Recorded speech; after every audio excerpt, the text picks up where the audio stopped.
Kim Jong-un a prévu d'inviter en mai des experts et des journalistes américains et sud-coréens pour la fermeture de son site d'essai nucléaire.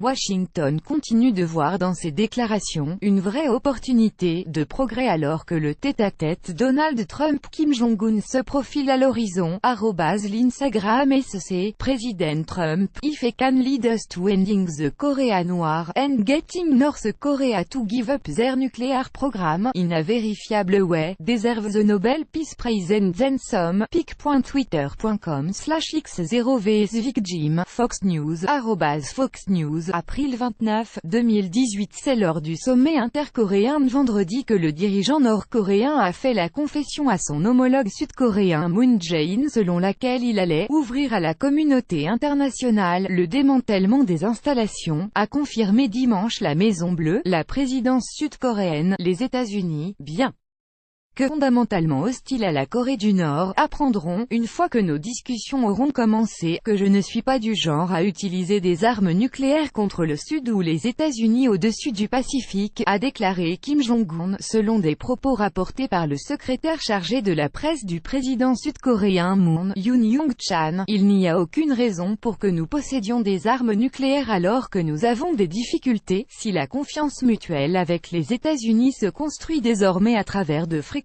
réunions, et que sont promises la fin de la guerre et la non-agression, aurait encore ajouté le leader nord-coréen.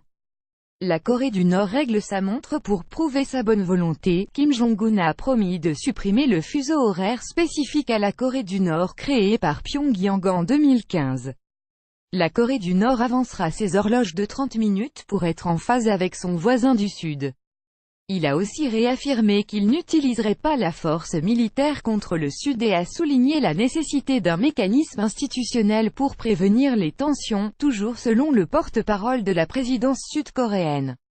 Samedi soir, le président américain Donald Trump a déclaré à son homologue sud-coréen Moon, lors d'un entretien téléphonique, qu'il était satisfait d'avoir vu les dirigeants des deux Corées réaffirmer l'objectif d'une dénucléarisation complète lors de leur sommet.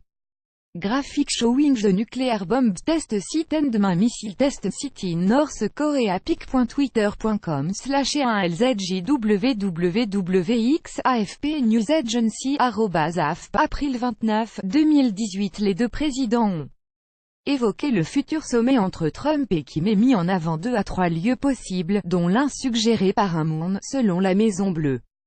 Le sommet en question n'aura en principe lieu ni en Corée du Nord, ni aux États-Unis, ni dans la zone démilitarisée qui divise les deux Corées, a dit un autre responsable de la Maison-Bleue à la presse. Mais il a refusé d'en dire plus. Plus tôt, un haut responsable américain avait déclaré que Singapour était considéré comme un lieu possible pour ce sommet. Enfin, le président américain a précisé samedi que ce tête-à-tête devrait avoir lieu dans 3 ou 4 semaines, tout au plus, vraie opportunité, en voyage dans le Golfe, le nouveau secrétaire d'État américain Mike Pompeo a de son côté indiqué dimanche voir une vraie opportunité de progrès, en affirmant qu'une solution avec la Corée du Nord devait impérativement d'abord passer par la diplomatie.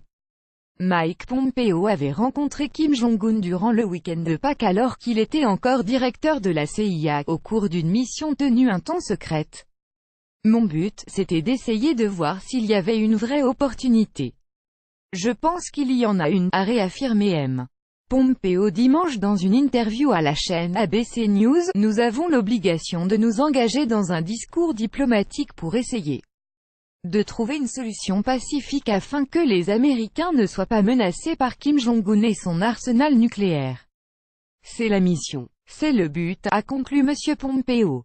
Le modèle libyen, le conseiller à la sécurité nationale du président américain, John Bolton, a apporté des précisions à la vision américaine d'une dénucléarisation de la Corée du Nord, en affirmant dimanche que le programme ayant mené à l'abandon par la Libye de ses ambitions nucléaires devait servir de modèle dans le cas nord-coréen.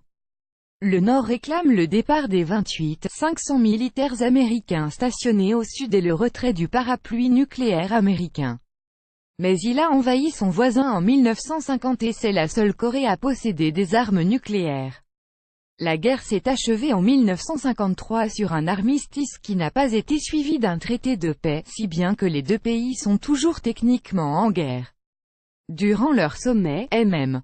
Kim et Moon se sont engagés à rechercher une paix permanente sur la péninsule. AFP, NXP créé, 29/4/2018, 17h50.